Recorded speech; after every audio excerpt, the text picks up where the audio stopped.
بسم الله الرحمن الرحيم نون والقلم وما يسطرون ما أنت بنعمة ربك بمجنون وإن لك لأجرا غير ممنون وإنك لعلى خلق عظيم فستبصر ويبصرون بأيكم المفتون إن ربك هو أعلم بمن ضل عن سبيله وهو أعلم بالمهتدين فلا تطع المكذبين ودوا لو تدهن فيدهنون ولا تطع كل حلاف مهين هماز مشاء بنميم مناع للخير معتد أثيم عتل بعد ذلك زنيم أن كان ذا مال وبنين إذا تتلى عليه آياتنا قال أساطير الأولين سنسمه على الخرطوم إنا بلوناهم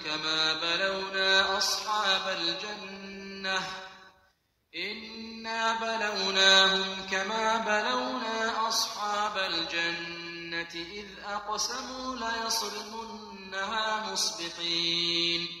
ولا يستثنون فطاف عليها طائف من ربك وهم نائمون فأصبحت كالصريم فتنادوا مصبحين أن اغدوا على حرثكم إن كنتم صارمين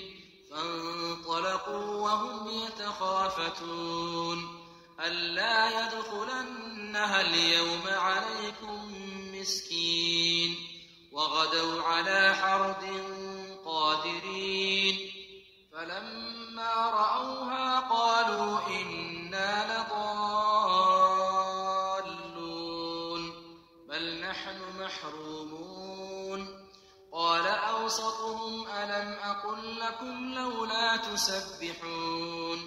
قالوا سبحان ربنا إنا كنا ظالمين فأقبل بعضهم على بعض يتلاومون قالوا يا ويلنا إنا كنا طاغين عسى ربنا أن يبدلنا خيرا منها إنا إلى ربنا راغبون كذلك العذاب ولعذاب الآخرة أكبر لو كانوا يعلمون إن للمتقين عند ربهم جنات النعيم أفنجعل المسلمين كالمجرمين ما لكم كيف تحكمون أم لكم كتاب فيه تدرسون إن لكم فيه لما تخيرون أم لكم أيمان علينا بالغة إلى يوم القيامة إن لكم لما تحكمون سلهم أيهم بذلك زعيم أم لهم شركاء فليأتوا بشركائهم إن كانوا صادقين يوم يكشف عن ساق ويدعون إلى السجود فلا يستطيعون خاشعة أبصارهم ترهقهم ذلة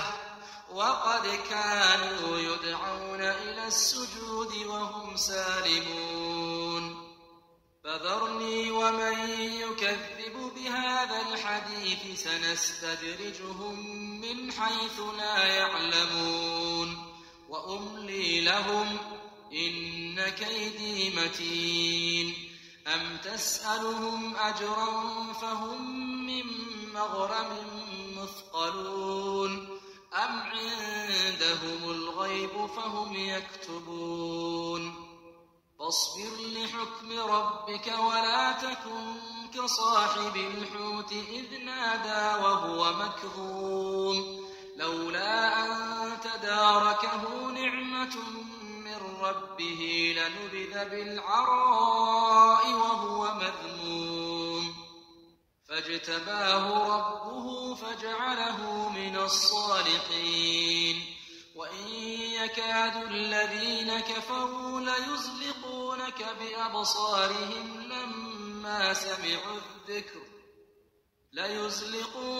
بأبصارهم لما سمعوا الذكر ويقولون إنه لمجنون وما هو إلا ذكر للعالمين.